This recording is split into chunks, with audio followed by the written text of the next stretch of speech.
Good evening, everyone. Welcome to Season 3, Episode 46, Rotor Talk Live, 10,000 subscriber celebration rebroadcast. Tonight is election night, and we're going to put on a very special rebroadcast of the 10,000 subscriber celebration. We had the cream of the crop here that night. We had Rick Smith, we had Kelly Shores, we had Ken Dono, we had Bill Thomas, we had Marcus Crawford, and Ron Braun. So without any further ado, we're going to go ahead and roll the broadcast in its entirety. And as an item of note, you will not be able to comment during the stream because this is not live. However, feel free to comment in the comments section below. Thanks so much for watching, and as always, remember, it's a great day to fly, guys. Enjoy. Salmon right there. Oh, good evening, everyone. Welcome to Rotor Talk Live, Season 3, Episode 34, Mavic Air 2 updates and 10K subscriber celebration. Want to welcome all my very distinguished guests.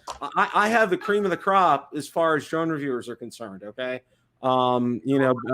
Billy was unable to make it here, but, I have the number one behind me back here, Valerie, okay? So that's good. And then Marcus is here tonight. We got Rick Smith tonight. We got Ken, Mr. Original Dobo here tonight. We got Kelly Shores on vacation, dedicated to showing up tonight. And we have Mr. Bill Thomas here tonight. And hopefully we might be joined by Ron and maybe Brian Singleton as well. So, gentlemen, let's take it around the room. How's everybody doing? A little bit of an update. Go for it. Marcus. Doing well, Bill. As you all are fond of saying, it's a great day to fly. I went out yesterday out of the Snake River Canyon and messing around with that Fimi X8 SE. Burned through a couple of batteries out there with took my wife with me. We had a great time. Awesome. Rick, how are you? Doing well. We just had that tropical storm roll through Jersey, so I've been out of power for the last 6 days. We finally came back up last night, and I got a ton of footage to edit.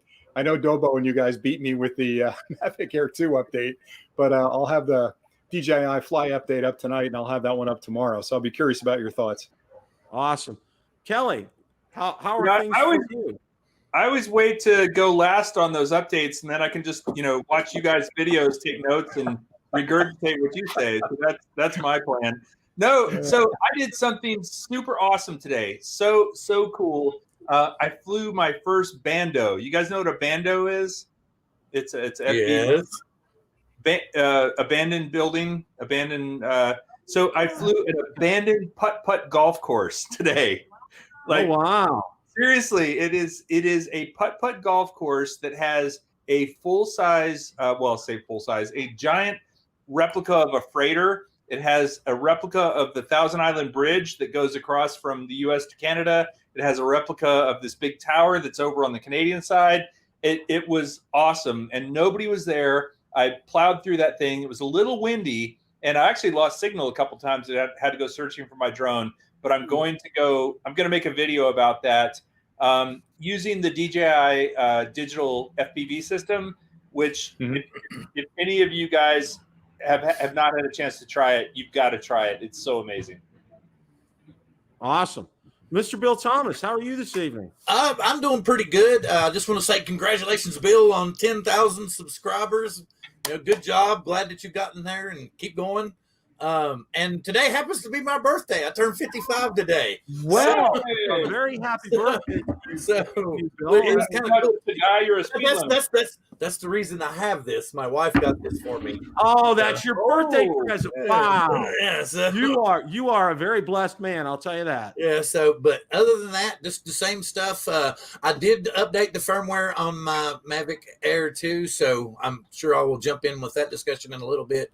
And as usual, we still do the show on Wednesday nights, drone therapy, with the present crew that we got. This week we're going to do drone therapy recommends. So it's going to be kind of an off-the-wall thing. I'm actually going to recommend food this week. So just to show that we're not just drone heads all the time.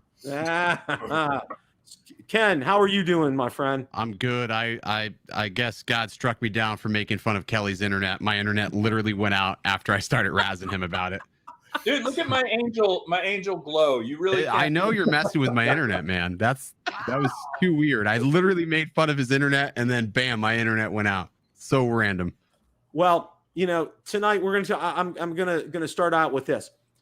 I want to thank all of you for your mentoring, help, assistance through these past couple of years. You guys have all been awesome. Your advice has always been spot on. And first of all, a huge thank you to all of you, and then to all the subscribers. I mean, and you guys absolutely rock. And that's the reason that you see all of us here. It's the reason we do this. I know Ken's in it for the beer, but and maybe me occasionally, but we're here because and Kelly too. And we're here because we like doing what we're doing, okay? We're getting, probably considering, most of us, it's nothing to write home about the money that we get. I don't do it for the money. I do it because I like flying drones, and I like helping you guys out. And your responses back are always fantastic. And I know everyone on this panel feels the same way. So with that said, okay, now we're going to have a giveaway, and I want to get this announced before we go on much further. Now, it's going to be super easy, all right? And I want to give everybody a chance to enter, okay? So that means, people are going to watch the stream after we're done tonight. So in order to do that, I'm going to make it real simple. You can just comment, put a comment in the comments section, okay? And we're going to choose everybody from the comments section. Now, it's even going to be applied to international. I'm going to do that as well. And now here's the list of prizes, okay? And actually, I got them here to show everybody. So is it any comment at all? Any comment at all, okay? All right. Now this is prize number 1, and I know Kelly knows this one. I've got one of those. I've got one of those at my office. Except it's white. He's got the white one, okay? Yep. And I know Ron and Marcus have one of these. Oh, yeah. Okay. So that's actually a funny thing too, Bill. So we have a studio at our office where we shoot a lot of videos. Your mug has been in a lot of like corporate videos over time. It just happened to be the one sitting there and somebody's sipping on it while they're delivering a speech to their company. So awesome. You could use a lot. Well, we're gonna have there's gonna be 2 of these here. So that's the first prize. Now, if you could reach behind you, give me the T-shirt. Do you want me to model it? And Valerie will model yeah. Okay. The second is going to like a nightshirt on her. It looks very big. Yeah, it is very big. Me. So that's going to be number 2. And what size is this, honey? Well, that's not. Well, no, that's. I'm going to order. Oh. I'm going to order. Oh, Round boy, extra large. We'll get that in a second. I will say, in my experience, because I give out a lot of T-shirts, that the drone community tends to like the XL and above sizes. Yeah, that's what we're going to go with. is that because we tend to be that size, or no? No, I think they just like sleeping in the shirts. A lot of No, it's because our wives like to use them as sleep shirts. Yeah. Right. Yeah.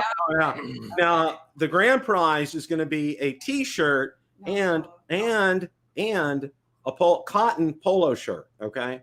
Nice. And I highly recommend, if you guys ever want to get good shirts at a great price, is through Vistaprint, of all places, the company that does the business cards. Okay, this shirt is so insanely priced, it's not funny.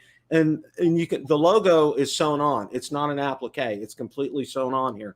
And what I paid for it is absolutely insanely like ridiculous. Embroidered, stitched kind of thing. Yeah, it's embroidered stitch. I mean, you can it's solid. I've also got to give a quick shout out to Rick Smith, because I have one of your hats. I don't know if you know this, but my most popular video ever, which has almost 2 million views, I was wearing your hat in that video. Did you know that? You. Kelly, thank you so much. Now, you probably don't remember this, but when I first met you at one of the DJI shows, you handed me a T-shirt. Like that first time I met you, we shook hands, you handed me a T-shirt, and I'd never worn it, and I'll tell you why. You flattered me. It was like a small. I don't know what you were thinking. Oh goodness. It's like a bandana. I can't wear it, but I will make that right. I'll email you because I wear your hat all the time, and I have to say I really like the Drone Valley hat. It's a good quality. It's like Bill was saying, it's embroidered, which I like that better. Well, thanks a lot. Oh, that is and I have that Drone Valley hat is here as well. But you know what? One of the hats that I've gotten recently. Let me see if I can find it. Hang on here. Now, not too many people have one of these. The Idaho quadcopter hat. Okay. Wow. Okay. Nice. From Marcus. All right. This is the real deal. I've been trying to hold out to ask him where I can order one of those T-shirts that he had. He and his wife have been modeling them in his videos. Okay. So it's like Ron and I are kind of like been poking and prodding him. It's like, when can we order one? Okay. So yeah, if you see what happens when you're nice to somebody, you get good stuff. Okay, this is what happens here. So this is reminding me. I grew up in Houston. I don't think any of you grew up in Houston, but there was this jewelry store called IW Marks Jewelry, and the owner was a guy around our age. Let's just say the average of our age, and with about as much hair as most of us here. He would wear the jewelry and it would be a close-up, and then the camera would zoom out and he would say, if IW Marks Jewelry can make me look good, it can certainly make you look good. That's how I feel about the gear you guys put out, right? Is if it can make me look good, it'll certainly make you look good. Well, it's like that's like a weird turn. More popular videos. I was wearing my Ready Set Drone shirt. Yes, yeah, no, I know. I actually had to look up something on how to bind the DJI FPV system to the GEP RC thing, and I found Joshua Bardwell, and he's wearing a Ready Set Drone shirt, and I was like, yes. Well, I know Ken. I think last week on his show, he was wearing his flight crew shirt. Nice. No, Yeah. Ken represents. I appreciate that. Oh, Ken does a great job with that. Well, one of the things we're going to talk about first tonight, and I don't want to spend an inordinate amount of time, but I do want to talk about it because it seems to be the hot topic right now, is the Mavic Air 2 firmware update. Okay. My lovely assistant is abandoning us here. Nice So. to meet everybody. Good night, Valerie.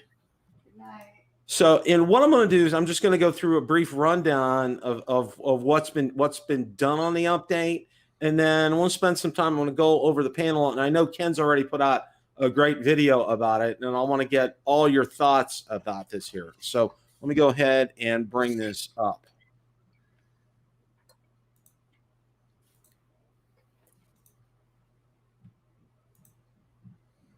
Okay. The article's from Drone DJ, and first thing is the firmware version is 01000340, and the DJI Fly app needs to be updated to 116.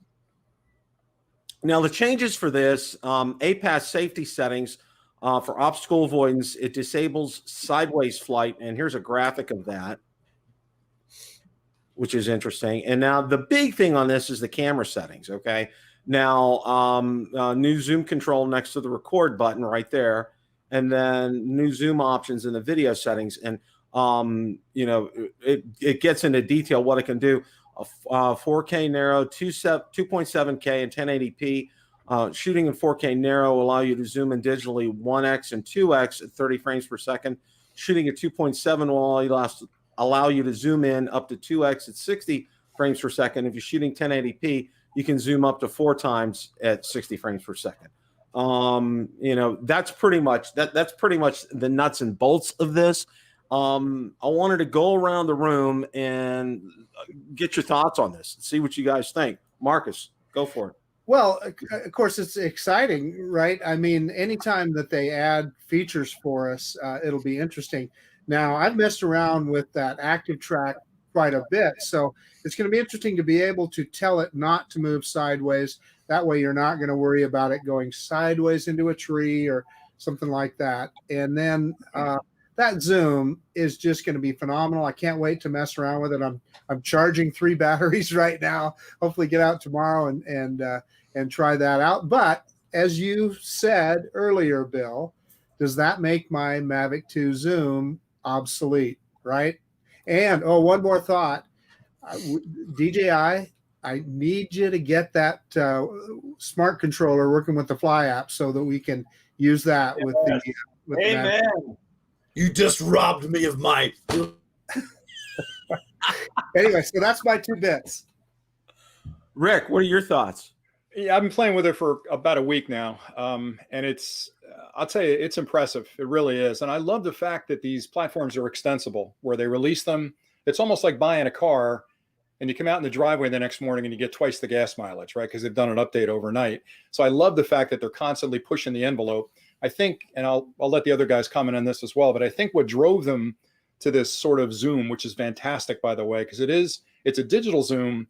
And I was talking to him last night, asking him about, there's some magic going on inside that quad with processing, because when you normally digitally zoom, you get tons of pixelization in there. And that 4X at 1080p 60 frames is rock solid. It looks like an optical zoom to me. It is that good. So I asked them, is there kind of artificial intelligence going on? How are you blending those pixels to get that quality of zoom? They wouldn't answer. They were just laughing. But there's some magic in there. But what you've got essentially is a Mavic Air 2 zoom, which is amazing, to be honest with you. The other things that you're going to probably talk about that are impressive, the hyperlapse, the waypoints, the tab list that you can create now for those waypoints and what you can do. They bundled a whole lot of stuff inside there. So I'm very impressed with the update in general. And again, it's free. It wasn't like a $30 upgrade, right? It's just firmware that's pushed to the quad. So yeah, it's it's a lot of bang here. I mean, really, and I think they're DJI, as I've always said, is always forward thinking. Okay, they don't go backwards; they always go forwards. And with something like this, I mean, and think about this, and then I'll let Kelly comment. But for $799 for that drone, and what you get with it, I mean, you got to scratch your head twice to think about buying another DJI consumer drone, really. So, Kelly, what are your thoughts? So I'm not as in tune with the update as you guys are, but I'll give you my general thoughts on the Mavic Air 2, and that is I brought it up here with me. I'm on the St. Lawrence River. We are on an island out in the water. There are freighters going by, and every time I see a freighter going by, and we have visibility probably about 9 miles one direction and 3 miles another direction, so I can see freighters coming from a long way off. I fly my Mavic Air 2 out there to chase the freighter. That's been my kind of sport for the last 2 weeks, and it's awesome. I mean, it's fantastic. I flew this morning. There was a freighter. It was very calm this morning. It's pretty windy and a little blustery at the moment, but this morning it was really calm. I flew out there. I know from the reading on my remote control, 4,000 feet away, which I'm not going to, try to figure out how many miles that is or whatever. And it was rock solid at 4,000 feet, where I was basically circling this freighter as it was going through the channel. I guess, I don't know if I had a firmware update. When did this firmware update come out? And is it one that's forced? Let me ask you guys that. Is it, in other words, it's not forced. Okay, No, it's not forced. a couple days back. Yeah. So I probably haven't even done the firmware update, and I'm just going to say to Bill's point, or actually Rick's point about the Mavic Air, it is truly a drone that, unless you need something super duper high resolution, with the Hasselblad and all that sort of thing, I feel like it's going to be my new travel for anywhere. I've traveled quite a bit. I traveled a lot last year, and I took my Mavic Air, my Mavic 2 Zoom with me everywhere. But I'd rather take the Mavic Air. It's smaller, it's lighter, it's quicker to get up in the air, and I'm getting used to the app now. I know how to use the app a lot better. It took a little getting used to. Mm-hmm. So I'm a big fan of it. For just and I'm not putting out anything on these trips that is paid for by a client. This is all stuff I'm doing for YouTube or doing for myself or for my family. So I feel like they've got a very, very strong drone here. And quite honestly, I have not flown my Mavic Mini once since I got the Mavic Air 2. Between the two, it is just such a. If you're a teenage girl and you're doing selfies, it sounds really terrible, but The Mavic Mini is great, but the Mavic Air 2 is just so much more of a real drone. There's my 2 cents, my controversial 2 cents. Controversial 2 cents. Mr. Bill Thomas, what are your thoughts about the Mavic Air 2? So we now have gender-specific drones. Ah. That's DJI. My daughter has the Mavic Mini in her purse. Fair enough. That's fair enough. I guess what I'm very impressed with it. I was totally stunned. I was kind of chuckling. I noticed that Philly was saying in the chat that it was due to the 48 megapixel sensor, and I thought that was kind of cute. But they were explaining about, isn't it how it's split into fours, and that's where they get that 48 megapixel from? It's a quad bear. Yep. Yeah. Okay. So and then Sean from Geeks Vana made the comment of who let Philly in. So I wasn't that I was chuckling at you, Kelly. I thought that was cute, and I was laughing at that, and I was like, well, Kelly's talking, and I don't want to seem like I'm chuckling at something Kelly's saying. You can laugh at me all you like. I guess the biggest thing that I'm curious about, are we getting all these, update after update, app update after update? Because we're definitely not going to see the Mavic 3 this year, so they're dumping everything into the Mavic Air 2. And that's what they really want to push to get everybody to buy from now till, the beginning of the year. Well, it could be, Bill. That's a good point because, with the pandemic and everything, I don't want to say people's spending habits have changed, but, a lot of people are out of work right now. A lot of people can't afford to have disposable income to be able to buy a drone. But, be that as it may, DJI is out to make money. And, if they do it through this marketing, if this is a marketing thing with them, I think I think it's great. I mean, I really do. Ken, what are your thoughts? I mean, you've had it out. You put out a great video from it yesterday. What do you think? I mean, there's a lot of value in the drone. I mean, I've destroyed 3 of them now, so I mean, there's a lot of value in it. I do like the fact that they let you turn off the ability to hit the sticks left to right, because in talking to DJI, they claim that I smacked into a building when I wrecked it this most recent time, which it could be. I mean, I didn't see the building, but neither did the drone. But I digress. So I like that. That's good for new pilots. I mean, there is a lot of value in this drone. And there's also, I think the biggest thing you got to remember with something like this is there's probably a lot of margin. I see what the margins are being a reseller of them. So I know how much we make on them. I can only imagine how much DJI has invested in their production of them. So it's probably very profitable for them to import those to the United States and sell them. And that's probably a lot of reason why we're seeing these Zoom features, because the Zoom is on back order. If you try to order one from DJI's website, you're going to get a message that states you have an extenuated period of time to wait for that product to come in. It's also 2 years old, which again, can't see any reason why you would spend $13.49 more than it was when we were at the DJI event in New York, when it was like what, $1,200, and now it's $13.49. It's sort of silly to go up in the price, but obviously tariffs and everything on products like that have increased, so I think it's great. I think this new update's great. I really didn't see a lot of degradation in the Zoom, in testing it and zooming. I mean, it's definitely a handy tool. You get that really nice parallax effect when you're orbiting around objects like a building or something. So I think for a lot of people, it's going to be more than enough. But end of the day, we're all critical assholes of footage anyways. So we're going to complain about something anyways. So hey, Bill, it is what it is. Let me pose a question to the panel real quick, because Dobo made me think of something. There's 2 things. The first one has to do with the Mavic 3. My suspicion is we're not going to see that anytime soon. And I don't think. I think you're right with that. And I think the reasons for that, maybe you guys disagree, but I think politically right now the climate is really hot, and DJI doesn't want to make a big splash about importing new drones and all promotions around that until maybe something changes. Who knows? But I think they're kind of waiting it out. Plus, why would you kill a product like this Mavic Air 2, which has got, from my perspective, I put a clip out, said, could this be the perfect drone? It really has everything in it. So the question I'm getting to, long-winded, is what would the Mavic 3 have to have for any of you guys to want to upgrade? What feature are we missing now that they could build into that would drive you to spend $1,000+ on a new drone? Happy ending, maybe. Hair to like the drone guys. I'd buy that in a heartbeat. Full head of hair. All right, I'm in. I don't know. It would have to. You would have to cram. For me, the Mavic, the Mavic 3 has to be more compact, and it has to have batteries that don't freaking expand. I'm tired of buying batteries. I know some of you guys haven't had problems with batteries. Maybe I'm battery challenged or something. But I mean, I'm tired of. I've donated enough of battery money to DJI this year. It makes me sick.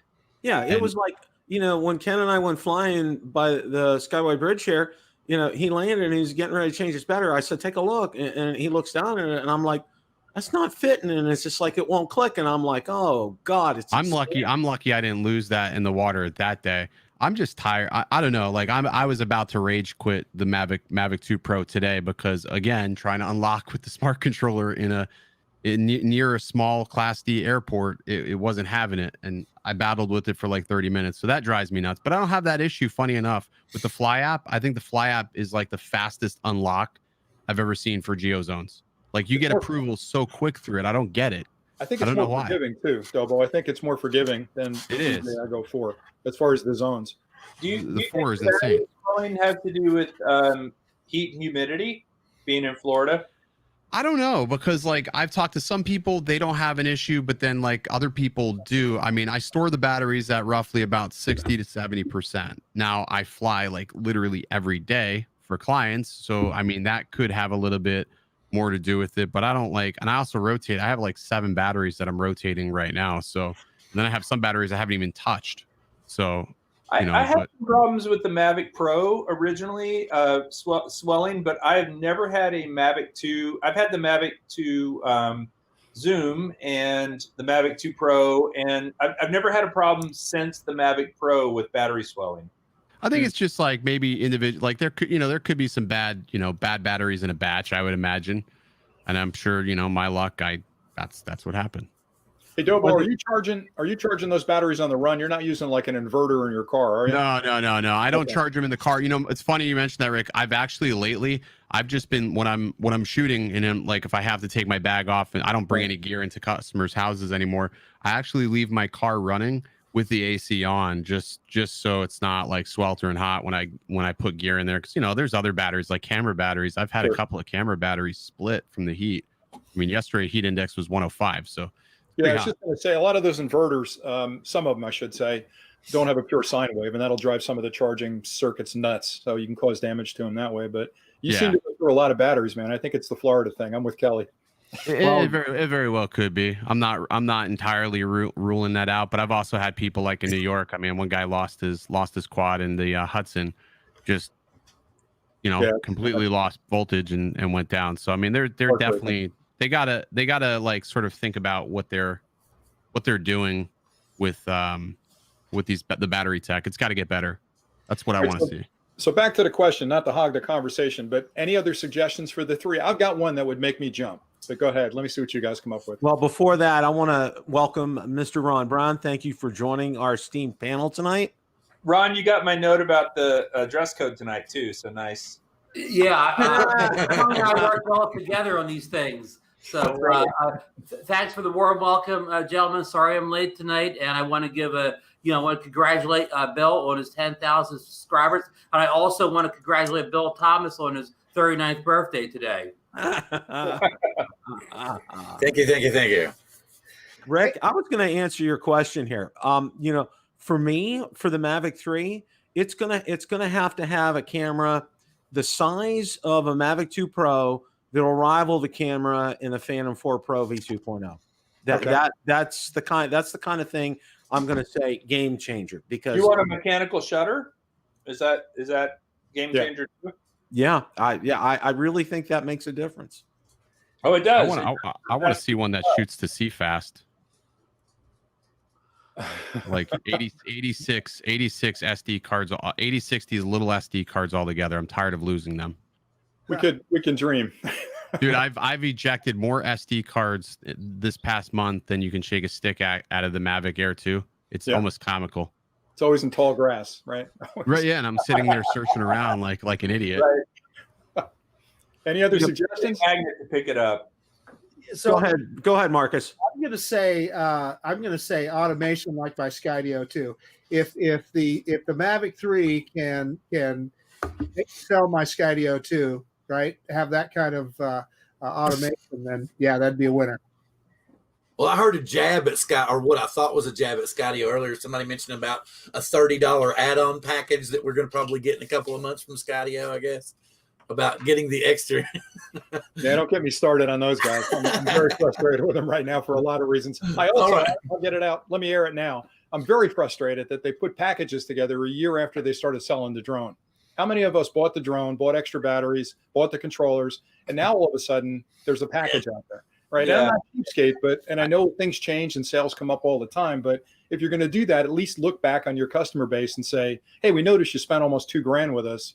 We got a discount for you if you need more batteries or whatever. You know, my thing is they don't really even reach out to creators at all or anything like that. No. I guess they don't need to, but they don't have any sort of, you know, I mean, they're really good about coming out to the community and stuff and all that, you know, wonderful stuff. But they don't reach out. They don't like give us any sort of heads up on these updates. They're very closed.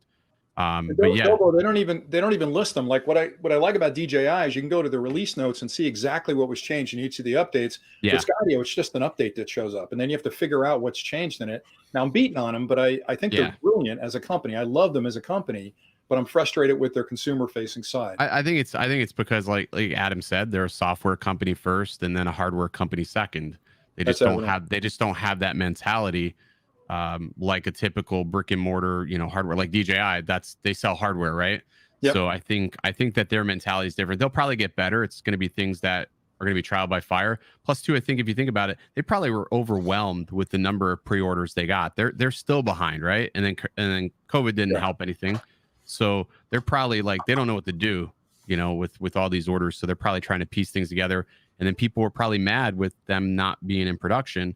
So now they're trying to like save face by creating packages now. They probably didn't need to back when we bought our stuff. Hey, I got a question for Rick. Rick, in about 5 years, do you see Skydio being more focused as an enterprise company or more focused as a consumer company? You want an honest answer on that one? I think I'm afraid to ask. I think in less than 5 years, you're going to see them owned by somebody else. I don't think they're going to be a standalone. That technology is worth way too much. And way more Somebody's going to grab them up. That autonomy and that ability to navigate and spot solid objects versus non-solid objects, that IP alone is worth millions of dollars. I think they got too many big power investors behind them to get sucked up right now. You think so? Absolutely. Follow-up question for Rick. Will they be acquired by another drone company or will they be acquired by a company that's not a drone company as at the present? I did a clip on this, not to promote the channel. I did a clip about 4 months ago, and I went through all the companies I thought would gobble them up. I think there's 3 places they'll end up. Somebody like DJI is going to write a big check, take over the autonomy, and own it. And that's one of the things I'd like to see in the Mavic 3 is better autonomous flight and avoiding obstacles, but still stay on track. Or it's going to be a car company, either Google, Uber, somebody that's building self-driving cars that are already doing neural networks and artificial intelligence, all the things that are in there. They're going to buy it, and that's going to be it. And they're going to own the IP for it. The third could be government. I mean, they're moving into the commercial space. I could see that being technology that some of the drone companies that build, I hate to say it, but war machines could use. You know, so I just think, and Dobo, I agree with you. They're deep with investors, but they've got an exit strategy one of 2 ways. You know, and they're either going to go public or they're going to be absorbed by somebody. So yeah, I just can't see them like getting sucked up by a Chinese company. The whole purpose, I can see, you know, a U.S. based company, maybe Honeywell or somebody in a government sector sucking them up, because it would keep that technology and that development here versus overseas. I don't think the government wants that to go over there. What's that? I think it's going to be Google or Apple. It's somebody with a big checkbook, domestic. Maybe, or they stay independent. I mean, like they've really showed no interest. I mean, they could have been sucked up by now, even when they were smaller. Their technology, their autonomy was worth more. Or worth a lot when they first debuted the R1, and they didn't waver. They just took on more investors. So it's going to be tough to say. Probably a lot of people thought, you know, DJI would get sucked up by a company, and they didn't. I did too. I thought Apple would grab them 4 years ago. I put a clip together. Some people, honest, some just don't. You know. But to be honest, though, Dobo, I mean, not to again hog the conversation, but the proof of concept of the drone is tiny compared to what the technology provides. It's almost like watching cartoons on a widescreen. Yeah, but it's got such a massive thing. Like, for instance, we do house scans and stuff like that. We do thermal scans. We're chomping at the bit to order these XT2s because for scans of factories and stuff, these things are going to be insane. And that house scan that they just introduced is going to be amazing to deal with, like, insurance adjusters down here. And when hurricane season hits, like, we're going to be doing scan after scan after scan, and you can basically sort of replicate an entire building, get a 3D map of it almost immediately with that. And these insurance companies pay a stupid, exorbitant amount of money. And with Skydio being the only distributor, there is no other hand in the cookie jar. Right. So they're controlling all that money. There's no reason. Adam would be silly if he sold this off to anybody else with their technology, because they're brilliant. Who knows what else they've cooked up. Right. Like, sort of like Tesla I could see Tesla buying them. Well, yeah, I think they're one of the ones I mentioned from the car companies, but it's going to be less about Adam's decision and more about the investors. I've been through a couple of those mergers, and he's going to scream and yell, and he's got an opinion if he's on the board, but it's going to be the board deciding. Pretty sure he is. The biggest investor in their company right now is Motorola. Yeah. So. Cool. I personally, from my point of view, I would like to see something else involving Hasselblad. Some kind of platform that would bring that back, because I think the name recognition alone, especially for us old fogies, is enough to go, oh Hasselblad, because the camera that went to the moon, that's all it's gonna stick there until hell freezes over, and it's always gonna make us look. And if it's something interesting, maybe even some kind of interchangeable lens platform on a small variety that would keep us stuck to DJI proprietary, just like always. I think would drag people in. That's my 2 cents. Well, I think Dobo's going to like this comment, but I think what Autel got right, there's a few things they got right on the new Evo 2. The one big one they got right, which is the one thing I would expect on the next Mavic 3, is that swappable camera platform. The ability to move the imaging package out and move in a different imaging package 2 years from now, or move that imaging package to a portable stick like they did with the GoPro Armor product. That to me would make me jump, because now I've got, again, an extensible platform that I can start off with a frame and then upgrade it as time goes on, right? Because that imaging package is going to change. Well, they need to fix the color science on that. Yeah, I want to comment on that, because I want to say, for me, I've got a couple of experiences with that. Number one was the Karma and the Karma Grip. I love the Karma Grip with the GoPro Hero 7, I think, or the Hero 5, whatever it used at the time.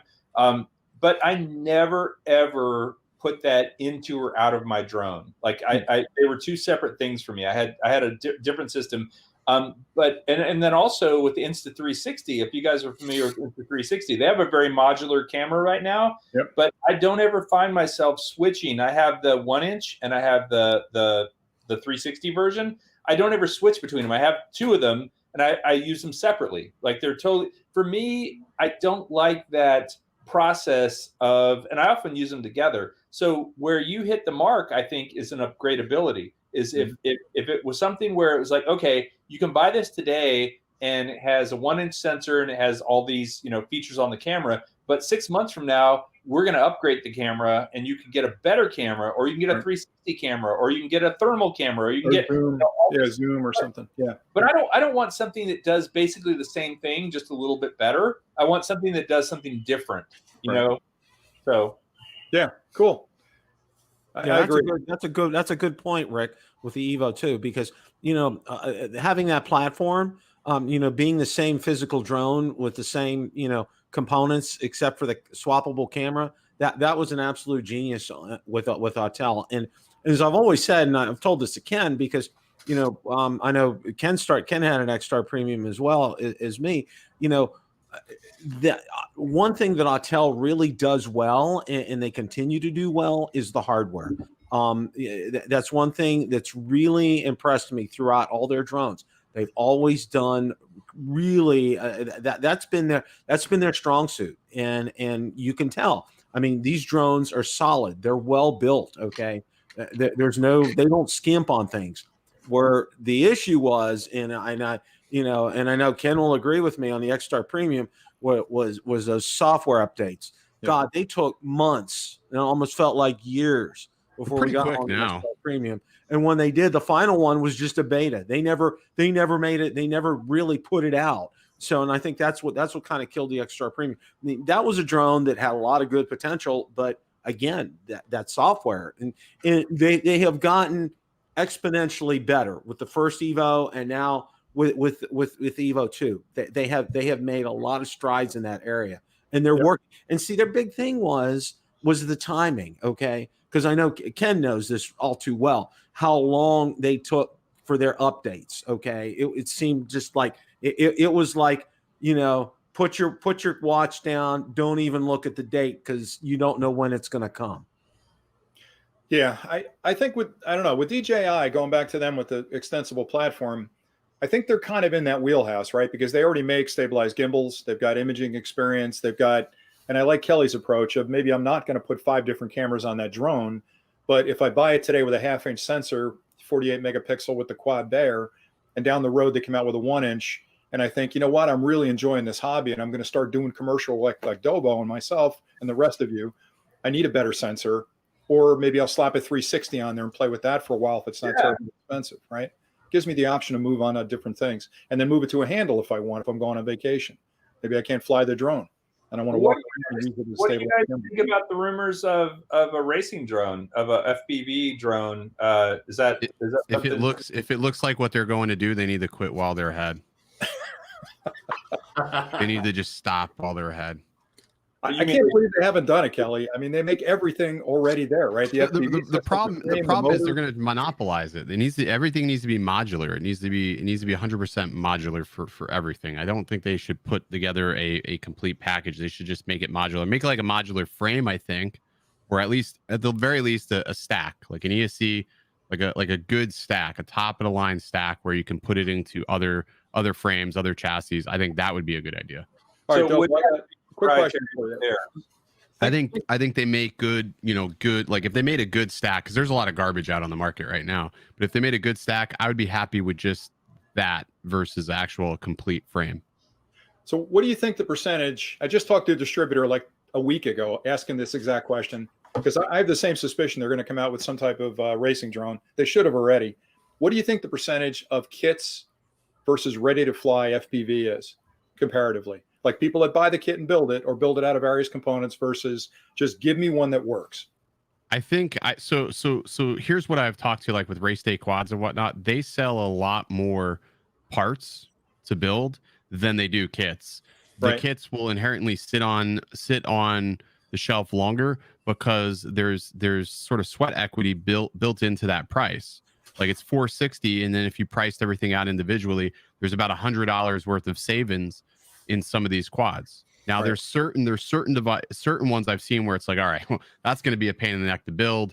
It's just better off paying for a pre-built than it is, a kit or whatever. So it'll have to see. It's got to be competitive. I don't doubt that. I don't doubt for a second that building it gives you the ultimate customization, right? So you can make it anything you want, the right ESC, the right motors, the right controller. But when you first started flying FPV, I know what I did. I didn't start with a kit. I started with a ready to fly. What was your first FPV? I literally called up one of my buddies and I was like, let's build one. Okay. Yeah. That's I knew I was going to break. I knew I was going to break a lot of stuff. I already it's just I could come up with one that was more almost like building blocks, almost like a Lego kit where you don't have to know how to solder, everything's pluggable. For me that would be something where I broke an arm, I broke a motor, I broke props, whatever. And I don't have to solder it. And it's also built in such a way, you were talking about the stack a minute ago, Dobo, but the stack is what's generally a pain in the ass if you have to fix something. If you have 70 parts off in order to fix one little thing, if DJI could come up with something where you break something and it's literally, you don't have to take anything else apart, you just plug a new piece in, that would be, I would love that. Thing. Like when you smash into something, like I smashed into something yesterday at 45 miles an hour. You get a lot of stuff, though. You break stuff. You need glasses, pal. You better. And it's not broken. It's like, there's barely any damage. So like those carbon fiber frames, I mean, the new carbon fiber that they're putting into these are really extensive, and They don't break. And even like some of these frames have gotten smart. They're like, okay, well, if you want to get to the stack, you just take these 2 screws out. Like T-Motor's done a great job of that. You can get right there. But the problem comes into where you have these plug and play stacks that a lot of these companies are starting to produce, where you plug the motors in, you plug everything in. There's no soldering in a lot of this stuff. Right. The problem with that is one good hard hit and something's jostled loose. And that is even harder to fix than if you would just learn how to solder to begin with. Plus, you have direct connections. I'm not saying I certainly admire and respect people who build and repair their own drones. Like can do the soldering and can do the software and all that stuff. But I think for a lot of us, if it was a little bit easier, it would be a much more approachable hobby, right? For me, I love flying FPV, but I don't like the idea of having to spend a whole day repairing a drone that I crashed. I think Kelly hit the nail on the head, because if it's modular and it's like plug and play kind of a thing, more people would get into it, because I think a lot of people are afraid, though, that they're going to try to lock down the environment. And the beautiful thing about FPV is, you want to fly, you can fly. Well, it's kind of like owning an iPhone versus Android, right? I mean, an iPhone is Apple's a more locked down ecosystem. If you like what they do and you're willing to put up with the limitations of it, great. If you want more freedom, but a bit more work, then you buy an Android. I mean, that's how I see it. Yeah, I think they're going to be up against tough competition, especially now. Like Fat Shark's releasing their Shark Bite 2, which is all digital. There's so much competition in the FPV world. They're a day late and $1 short, unfortunately. Even though they're a Titan, there's a lot of people in like the FPV world that don't like DJI. Yeah, there's gonna be a lot of pushback. There's a lot of pushback. Yeah. Here's my 2 cents on this. I know that we've all seen the picture that OC-Lev put out that looks like it's a hardcore racer's been beat to death. But my theory is DJI doesn't want to put something out unless they're going to come out and crush everything in their path. I mean, look what happened when they came out with the digital system. Bifrost got pulled completely back. I mean, it was just wiped out. It was like, oh, nope, Bifrost no more, because they couldn't touch it. So what's the one class that's kind of on the edge of racing and just an introductory level to FPV? The Cinewoop class. The Cinewoop class, and they could come in with a killer system with all kinds of they could probably even put GPS on the thing, and make it a bells and whistles FPV to get training wheels. Even more training wheels than we've got up to now. It has GPS, it has acro, and it has ADI mode, 3 different modes. Yep. Yeah. I agree with Bill, and I think that drone, that'll pull people into the FPV racing drone thing that never were in before. They'll bring new customers in. And I have a different perspective on that. That's why I bought a Skydio, because at the time I didn't understand how to fly FPV. I didn't understand, right? So I bought the Skydio because I'm like, I'm going to be able to get these amazing shots, and I'm going to be able to get really close Johnny FPV style shots. But then the more and more I started flying, I'm like, all right, I can't even get close to anything. This thing's doing whatever the hell it wants to do on its own. So I got frustrated with it. So, I sat down and put in the time to figure out how to fly, how to build, and how to get the shots that I want. But that's the problem. Is what I see in this hobby is people want instant gratification of picking up a quad and being able to go.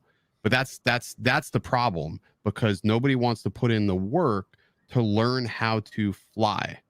Because if you just get up and go, that's the most dangerous thing, because you don't respect anything about what you're doing, and it can become very, very dangerous very quickly, especially with some of these things reaching up to 100 miles an hour. So I think that's important too, is that people have to research. You want to fly FPV, great. Do some research, put in the time, put in the effort to understand like everything you're getting into. It's cumbersome, but it's worth it when you put in the time. But a lot of people just want just to get up and go. Like you pick up the Mavic Air 2 and you can just fly. That's great, but that's not this hobby. That's where the Cinewoop theory really works, is that the Cinewoop is not an open blade, right? It's got ducted propellers. But they're still like, I'll tell you, there's even though they're not open blade, they can still be dangerous. The other problem with the Cinewoop is it's very dependent on how windy it is outside. Like I don't fly those whoops. If it's too windy, it's going to get blown all over the place and it becomes very uncontrollable. That's fair. I guess I'm just saying though that if DJI wanted to put out something that was a bit more approachable, I think the Cinewhoop is actually a pretty good. I think they'll put a 5-inch out. They'll put a 5-inch out. Now, whether or not it runs beta flight or something like or proprietary, which I can imagine they're going to put out their own proprietary system. You don't think they'll use beta flight? No, I honestly don't. I mean, look at what they have. Like, look at they've almost already have like the forthcomings of a groundwork already set, right? They have an application. They got software nailed, right? They're going to want to control every aspect. They won't give that up to Betaflight. I don't see them giving that up to Betaflight. I see them putting out a quad and it's going to run their own software, just like you have KISS and you have there's other stuff besides Betaflight out there. So they're going to make their own to run it because they want to micromanage that. Plus, too, they're going to want to do software updates to these things. I can just see it. Yeah, they're going to want to do software updates. Let me play devil's advocate a second. I'm with Kelly on this. I think the barrier to entry with FPV is that a lot of consumers look at a soldering iron like it's something out of the dark ages. They're not soldering stuff together. They're not going to take the time to understand ESCs and programming. There's already a company for that. Well, but if DJI put out a drone that was FPV-like, right? Something not terribly expensive, not terribly fast, easy to use, maybe that's their first drone for FPV. They fall in love with it and then realize, you know what, I can build a better drone if I spend some time understanding what the ESC does, what best motors to use, how the blades impact the flight characteristics. It's a gateway drug. What's that? It's a gateway drug. Yeah, and they always come in to dominate. They don't come in second class. They're going to come in and smash the competition. Sure. So you basically just described Beagle. So you want to learn FPV? That's it right there. You get a full kit from them. Comes with a controller, everything you need. They literally guide you through it. And if this isn't good enough, then you get their stealth upgrade kit, and this gives you more power. And the best part about this whole kit is you don't solder. Nothing is solder. Even down to you want to exchange your motors out for something different. You want to upgrade later on down the road. This is how they've configured their motors. Yep. So Dobo, I think that's perfect. And honestly, as a dad with a son and a daughter, that's something I'd want to do on a Saturday afternoon to build with my son. But there's so many together and fly it. But to Kelly's point earlier, people buy the iPhone because it's a complete system. They can basically turn it on. It does everything they need to. They're not nerds like us that are going to get into Android and be loading files and all that other stuff. So DJI, with their market presence, came out with an FPV. How many people bought that Mavic Mini as their gateway drone? Yeah, but that's the thing with a gateway like that. The Mavic Mini, if I crash into somebody or hit somebody with the Mavic Mini, I'm probably not going to hurt them. Because the Mini, even hitting the top speed of 35 miles an hour, hitting somebody like, I don't know, my daughter, I didn't hit her, but I'm just saying, if I did hit her, there's no method to it. It's not going to probably hurt too terribly bad. Yeah. You know they're going to edit that out, right, Bill? They're going to steal that audio. They're going to have a clip of Dobo hitting his daughter. That's going to be on the channel. I get it, Dobo. I'm just trying to poke you a little bit. I agree with you. I think it's a separate class of flying. I know there's a lot of prestige over there. There's a lot of pride in that space. I think once upon a time I would want to take the easy way out with it. Like I would want the easy way out. But I think, now like after meeting some of these people in the high, like you sort of respect like what they've learned. I don't know. It's hard to explain. No, they hit camera drones. If the goal for DJI is to make money, there are definitely there's aspirations and there's a sort of standard, and I agree. I mean, I've met a lot of the FPV pilots that are fantastic, and I admire them a lot, and I follow them on all their social channels and comment and all that sort of thing. But ultimately, if DJI wants to make money and they can open FPV to a larger audience, they're going to do it. That's what I think is they're going to make it in such a way that somebody who doesn't want to do all that stuff, whether you think it's right or not, they're going to open it up and let them do that. They're going to let them. I think they'll just control it. They'll have I think that we'll see geofencing and things like that on those quads. Like that's what I truly think that there's no geofencing on anything that I'm currently using with the digital FPV system. That doesn't control anything. You're only using it as a VTX. Right. No, you're right. But y'all are talking about this. I can even see the Flymore kit. You've got the goggles, you've got the controller, you've got the Cinewhoop drone. It's all right there together. I mean, I can see the package deal already. And here's how they're going to give it to you. And I'm not against it. And I agree with Bill. And okay, this is a question for the panel. If this DJI Cinewoop FPV drone does come out in the fall, will this be a success for DJI or will it be another RoboMaster? It probably will be a success because they're creative with their marketing. Look who they've teamed with. They team with Rotor Riot. They team with all the major players except for like one or two. So I mean, they've obviously done their marketing strategy. I mean, it's gonna be a hit for them. You think we'll see iJustine flying an FPV? God, I hope not.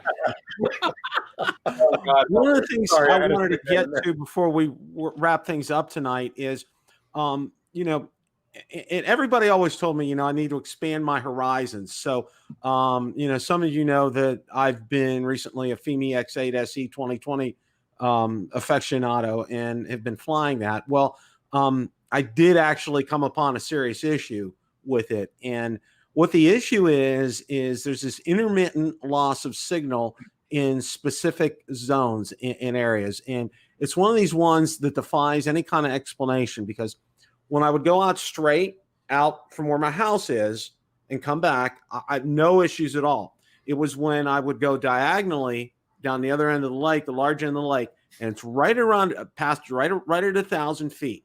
I get a return to home will pop up on the screen. Then it will absolutely go blank. Okay. I don't have anything on there. Then the next thing I know, the drone's turned around and I'm on my way back home. I contacted Fimi support today and they had me email them that, listen to this, this kind of threw me for a loop for a minute, but then I figured out why. They wanted to see the bottom screws on the drone to make sure that I didn't tamper with it. Really? Yeah, which I thought was real interesting. They wanted the build date on it, which was built in May. They wanted 6-sided pictures of it. And then it's called the help me out here, Marcus. The black box file. Yes, the files, which are there, which it's the logs from the drone. So I sent all that information off to them. Actually, Fimi's kind of impressed me as far as another drone company is concerned, because they've actually been responsive. Because I know in my dealings with Hubson, it was like, and Ron and Marcus will testify this, it's like, and probably Bill too, it's like pulling teeth, okay, to get a response back from them. They just don't, it's just, you could take days to wait to get an email back. So, this is kind of in play right now. And one of the things that I've heard on my Facebook group is a lot of the guys were telling me a gentleman had the same exact thing happen to him. He sent the drone back. They sent him one that was made in July. He doesn't have that problem anymore. So, and then the other one was they had an update to add GLONASS onto the firmware. And some of them have said, yes, that solved the problem as well. So, that's one of these things. Stay tuned, but to a gentleman's point in the comments section, and I thought this was really good. And I covered this in my review on the drone as well. For a $400 drone, the quality of the image that you get from this, and I know Ron and Marcus would agree with me, that's, it's not as good as DJI, but it really rivals it. I mean, it's sharp, it's crisp, it's clear. The colors are pretty vivid on it. And for $400, it's good. It's one of those things. Ron, Marcus, what are your thoughts? Well, Bill, I haven't had, I've got both the 2018 version and the 2020 version, and I haven't had any of those connection issues that you're talking about. But I will say this, while the camera is very good for that price range, in my mind, it doesn't even come close to what DJI drones do. It looks okay. It looks good for that price range of a drone. But yeah, I would say it's good. Where it comes close to DJI, I would say, is in that category of drones, it has the best flight controls. When I fly it, it in many ways reminds me of a DJI product. Ron, how about your thoughts? With my limited time with the Fimi X8, I did not have any strange connection issues with it. So I can't really comment much except I haven't seen it. And for the three, if it's sold for $399 at that price point, it makes a good entry level drone for somebody who either has no drone or they have like a under $100 toy drone at this point. It flies well, the camera is acceptable for the price range. It's a good value. Yeah, that's the one thing that I've told, because I've had a lot of people actually ask me, should I get this or should I get a Mavic Mini? And I said, you're getting DJI quality whenever you get a DJI drone. I said, but understand what you're getting with each drone before you make that decision. And I told them this. I said, the Fimi will be able to withstand some wind. I said, you get any substantial wind with the Mini, it's lights out. It's not going to play nice. And you can run into horror stories. Like I know, Marcus had to land his early because of headwind and tailwind and all that, having an issue with that. I mean, it's like you got to, yeah. So, that's where that is. Hey, Bill, one last comment on that. If you're an amateur photographer, more than your drone flyer, and you really want to take some nice photos or whatever, you probably should go right to the Mavic Air 2. The camera on either the Fimi or the Mavic Mini, it just doesn't quite cut it for still images or whatever. You really should just save your extra money up and get the Mavic Air 2 if photography is your number one goal with these drones. Absolutely. And I get a lot of questions each week, and one of the questions I've gotten was, should I get the Fimi X8 SE 2020 or the Mavic Air 2? And I'll say this, the first question I ask, what are you going to use the drone for? Okay. Are you going to use it as a hobbyist, or are you going to be semi-professional, professional with it? How are you going to use that? And depending upon how they answer is what I go by. And, and I always ask, what's your budget? I mean, because I'll tell you what, to spend that extra $400, you're getting an almost like $1,500 drone from DJI, which, I mean, we all know, that thing has, it's just insane what DJI has done with that drone. I mean, that's bottom line for me. So Bill, I actually heard that China is spying on the United States through the Fimi product. Is that true? It could be. I wouldn't doubt it, Rick, because they're talking about in one of the updates adding geofencing to it now. I'm just poking you. I'm just having. Everybody's all up in arms now because one of the latest things is they're talking about geofencing, and the Fimi doesn't have it. Okay, yeah. But a lot of people, they're talking about it and they're just going nuts right now. And I'm like, guys, hey, Bill, to your point, the best value in drones today is the Mavic Air 2. Period. End of report. Now, it's not the cheapest by far, but I don't know how you could make an argument that any other drone is a better value than the Mavic Air 2. I agree.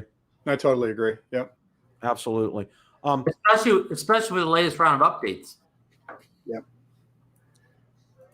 Well, yeah. One of the things that I wanted to do before we wrap things up here is I wanted to share a couple of things here. If I got this. Okay. Now, this couple was married on this day in August of 1954. Those are my parents. Today would have been their 66th wedding anniversary. So happy wedding anniversary to them in heaven. And I have to say this, I was very blessed to have them as parents. They were great. Just can't say enough about them. Now, one of the other things that I wanted to close with is this, and I have to find it here. So hang on just a second. Okay. Life is short. Life is precious. Many of you may have seen this who follow me on Facebook. This is a classmate of mine from high school, twin brothers. One of the nicest people you'd ever want to meet on the face of this earth. I've never heard him utter a bad word about anybody. He was always available to help others with homework. His dad was a pediatrician in the community I grew up in. And this is what Ron decided to do and dedicated his life to this. A week ago Saturday, he's an avid bicyclist.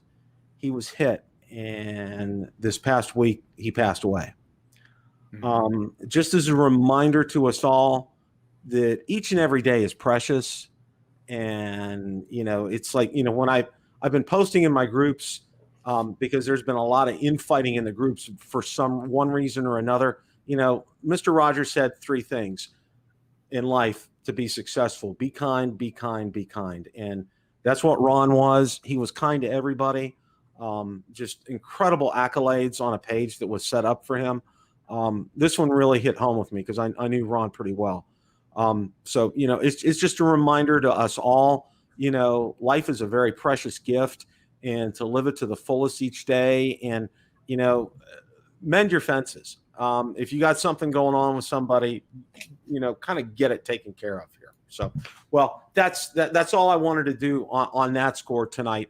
And, I want to go around the room again, and all you gentlemen, I want you to send me your addresses, because I have something to send all of you for being on this exceptional panel tonight. Marcus, closing thoughts, and then we'll take it around the room here. One big, huge closing thought, Bill. Congratulations, my friend, on 10,000 subs. That's a lot of work. All of us in here know how much work it takes to do that. And congratulations, my friend. Thank you. Rick. Yep, Bill, congratulations. I should have said that at the top of the hour, but it is a big deal. And I know 1,000's tough. 10,000 is a little easier. And past 10,000 is going to be even easier for you if you just keep putting out the great content you're creating. And the last thing I'll say is try and get 2 more guys the next time you cross 20,000, because we're almost at the Brady Bunch, Rick, here at this point. Pretty cool. And I think that makes Dobo Cindy, I think. I don't know. Rick's really starting shit tonight. Has he drunk a beer with you on the show yet? Who, Rick? He had wine. He had Pinot Grigio. I had 3 glasses of wine. Yeah, I was pretty loose. You watch Housewives of New York? Never mind. Sorry. Nobody's went the rounds that Kelly's went, though. Kelly, you have any final thoughts? Yeah, kind of building on what you said a minute ago, Bill, is that we have something really special with this group. It's a group that I appreciate being able to hop on with you guys. I feel like I'm talking to old friends, and I kind of am, but ultimately we all have a very positive and a very supportive approach to what we're doing. I don't feel like this is a backstabbing or catty kind of group, and I appreciate that. And I think someday, I've often thought about this, is like, will I stop doing YouTube at some point? Yeah, probably at some point. And I'm going to look back on this very fondly with great memories of hanging out with all you guys online. So thank you. And just like Bill said, there's no dress rehearsal. This is life. Live it and be happy and enjoy the moment. It's not a destination. It's a journey. Absolutely. Mr. Thomas. Mine was more comical because Kelly gave me this flash, being like 93 years old, hollering to the wife, "Honey, where are my teeth? I'm going live in 5." Right. so I can see us doing that like when we're 96, 97, except with like a little heads up mode or something. Are those? And I'm very grateful for you having me on tonight, Bill. I had a good time, and congratulations again on your 10,000 subscribers. Thank you, Bill. Appreciate that. Ken. Yes. Any closing thoughts? Oh yeah. Congratulations. I'm glad I maintained sobriety for 90% of this show. I only had 1 beer, and I can't believe you've been doing this show for as long as you have. It's been 3 years? It's pretty damn cool. Yeah. And I'm thankful at the fact that you've never let any negativity stop you from creating and getting on here every single day, doing what you do, because I think that it's hard to put yourself out there in front of everybody and just make these videos. And I think a lot of people discount that when you're creating content, because it's not easy to put on a camera, get in front of it, and let the world chew you apart. So just keep being you, Bill, and that's the best you can do some days. Well, I got to thank you, because you've been instrumental in your invaluable assistance, and I greatly, and for each of you as well. Ron, any closing thoughts? Bill, maybe a little favor for the chat room here. You have your logo right over your eyes. We cannot see your eyes. Yeah, I know. I gotta. And let people see your smile. Yeah, okay, there you go. He's been the lone stranger. You can actually see Bill's face now. He's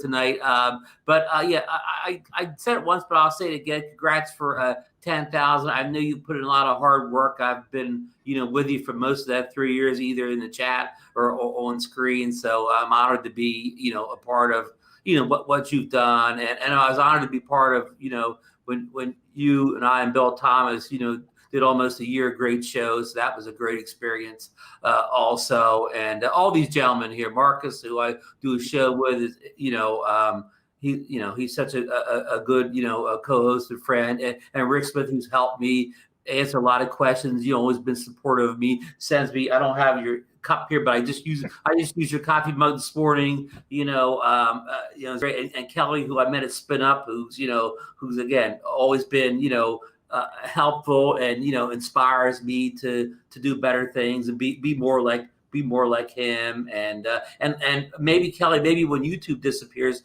maybe MySpace will come back and we'll hop on that. And maybe I still have it. So I saved it. Oh, okay. So MySpace is going to buy Skydio. That's awesome. I love that.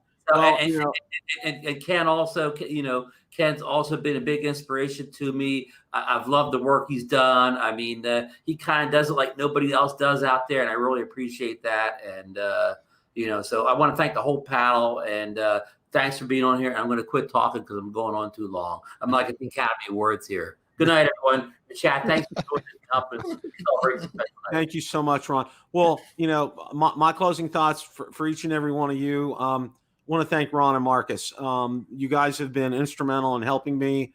Appreciate all your invaluable assistance and being on the show at times. And for your show, you guys do yeoman's work with the middle level segment of drones. You really cover drones, the affordable drones, and you do fantastic work. You guys take deep dives into these things. You don't leave any stone unturned. You let and you know what? And like Ken said, you let them see your blemishes. And I know that's one thing I like about Marcus. He puts everything in there, and it makes it real. It makes it authentic. Rick, your knowledge is just incredible, and your enthusiasm. But even with your knowledge, and I think what's even greater is your enthusiasm. You're like a 13-year-old on Christmas morning, in your videos, and that's what I love about you. You never lose that enthusiasm, no matter what, and that is, I think, what makes you so successful on top of your technical abilities. Kelly, your passion for this is just unparalleled. You have always taken a deep dive into things, and your emotional level. You're always even keel all the time, even when things aren't going well. You're even keel, and you deliver quality content day in and day out, and that's why you've been rewarded with as many people that subscribe to your channel as they do. And Bill, you have been so dedicated to this hobby, and your show is just absolutely fantastic. Anybody that needs to find out and learn about drones needs to watch Coast to Coast Drones, Drone Therapy. Bill puts on a great show each and every week. Ron's on there, so it's absolutely good. Okay. And his other panelists that he has on there as well too. They do an exceptional job. Can't say enough about him. He absolutely nails it on his videos. And you get what you see with Ken. Okay. He doesn't sugarcoat things. He hits you square on. He's going to tell you the good, bad, and the ugly about this product, whether it's a drone, a camera, lens, accessory, whatever. And he does that. He has a great show on Wednesday nights at 9:00. Definitely need to check him out as well. And Ron, you've been kind of hanging around me since the beginning, and you saw one of my most unique moments ever in live when police officers were walking behind the screen with me when I got swatted that time. So that was a night to remember for sure. And thank God that was a one and done. So we're definitely not gonna repeat that. So all in all, thank you guys so much. And a reminder to everybody, make sure you comment, and we're gonna pick, Valerie and I are gonna pick the winners. I'm gonna do a random thing generator that picks them in the comments. So, and you will have 48 hours to get back to me, email me your name and address, and I will get you your giveaway gift. So with all that being said, thank you guys so much. Thank the panel so much. And I hope everybody has a great rest of your evening. And as always, it's a great day to fly. Take care.